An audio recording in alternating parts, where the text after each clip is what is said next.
across the country are waiting. I guess it's probably a nail-biting time for the final release of their results.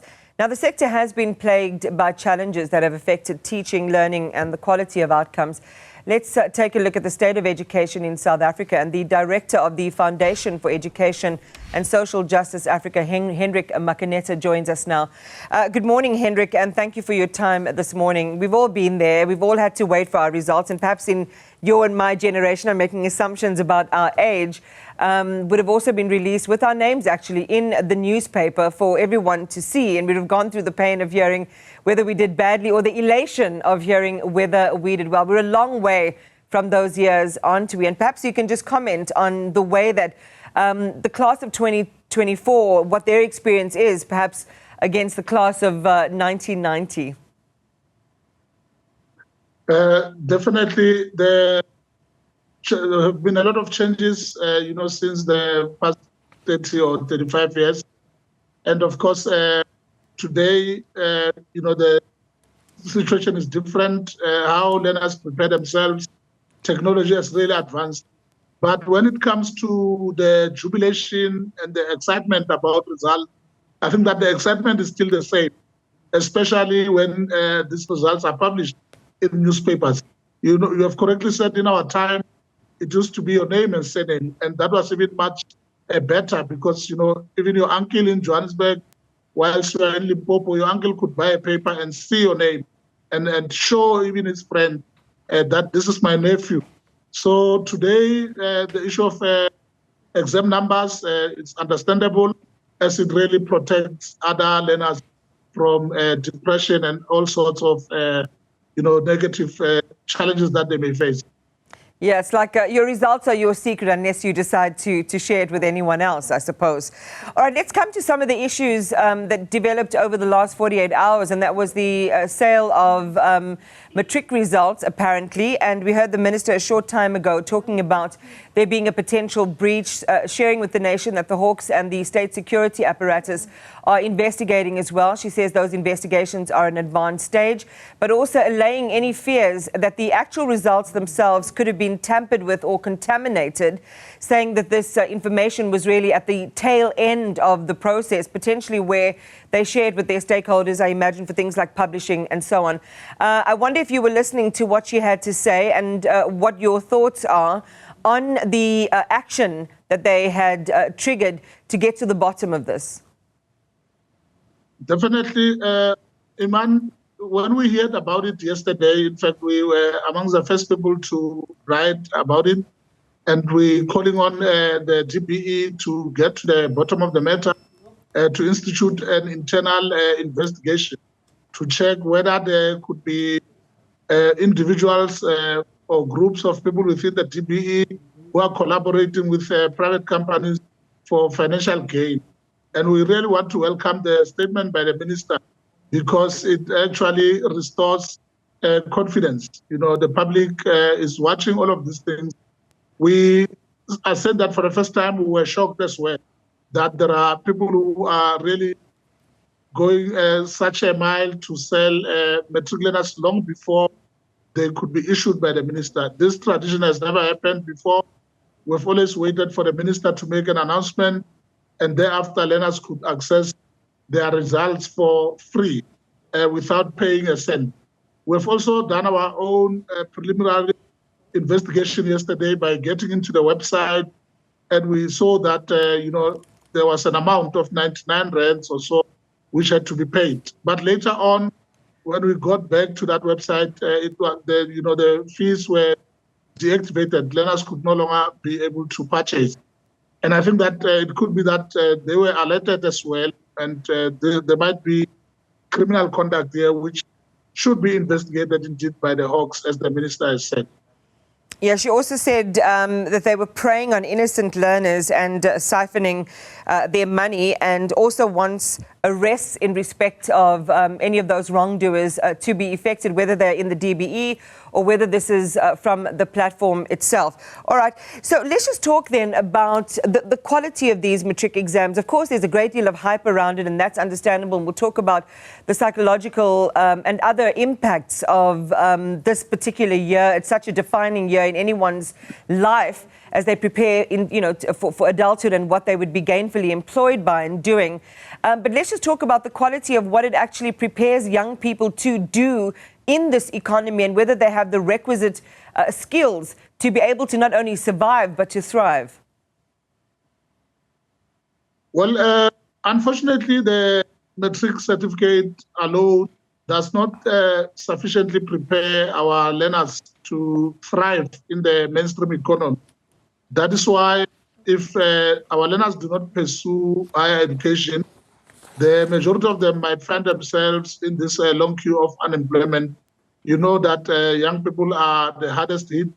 The rate of unemployment is very high.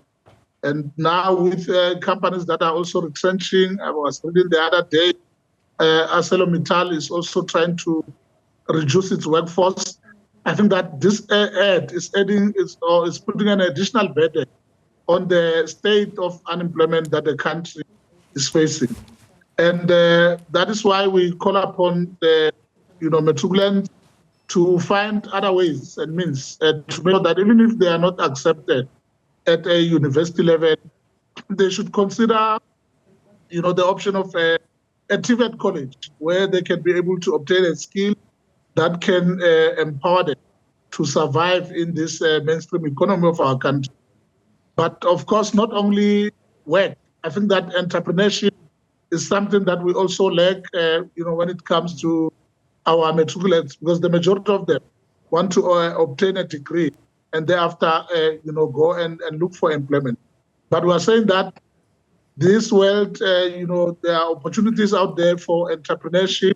Learners should also be able to look out on the possibility of, being their own bosses, find a way to do something, the needs of the people, solve people's problems, and in that way, one can be able to, yes.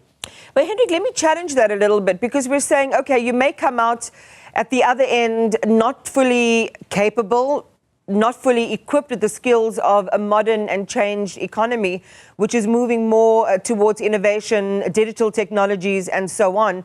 Shouldn't we begin to think, quite seriously and critically about the education system as it stands? Perhaps do away with some of the rules that have been there, since the 60s and traditional ways of educating people.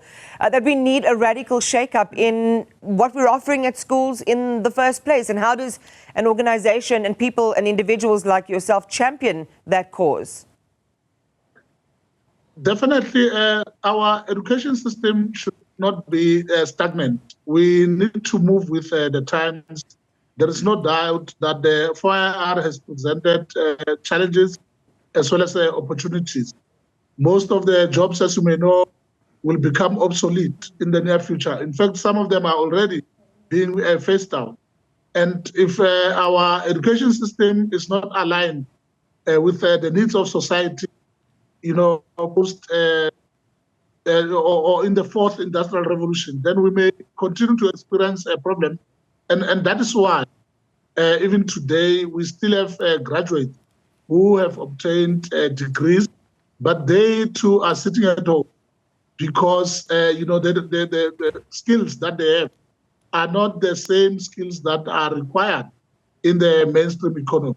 The question of the skills mismatch. And that is why we are sitting with this type of unemployment, which, whereby people have got degrees, but if you buy a newspaper, there are jobs that are advertised. But unfortunately, the qualifications that these graduates have do not match the needs of those jobs that are advertised regularly. Therefore, there's a need really for a shift to ensure that we phase out all of these qualifications, or we reduce those that are no longer needed in the mainstream economy of our country, and try by all means to introduce all of those courses which will empower our students so that our students can be able to stand for themselves and even fend for themselves in this challenging time. Hendrick, perhaps as a close, I mean, I find it interesting. You're talking about the 4IR, and yet, globally, we're having a conversation about 5IR, which is, the place we get to where humans and machines will have to begin to coexist. We're thinking already of surgeries, that map the processing abilities of computers, with the human brain effectively. That technologies and the provision in futuristic economies are already moving exponentially. Are you not worried that we're really, being left behind, that our levels of sophistication are not where they need to be? We are. I'm really worried. We are behind. And I can tell you now that this country does not run short of workshops. One of the major problems that we have as a country is that everywhere you go, we have workshops. We even changed names. Sometimes we call it Lekotla, Cabinet Lekotla, or conference or summit. Every time, we don't run out of ideas. We debate a lot in this country. The challenge that we have is that we don't have people who can solve problems, people who can get to the bottom of issues, be it unemployment, and find unique ways of addressing it. If you look at China as an example, China is one of the most advanced states, as you may know. If you look at their cabinet, you've got even engineers leading in government, people who have got the capacity to solve people's problems. But in our case, I think we tend to focus a lot on policy. This country has got a lot of good policies on paper, but when it comes to the actual solving of problems, I mean, the biggest problem or the triple challenges that we face as a country today remains poverty, unemployment, and inequality. And adding to that is the issue of crime. We don't have, ways and means of addressing these issues. Yeah. Most of the time, we react. We react to, criminal conduct when it has already occurred. We are not proactive as a country, and that is something that we need to fix. All right, things to keep in mind. Thank you for talking to us.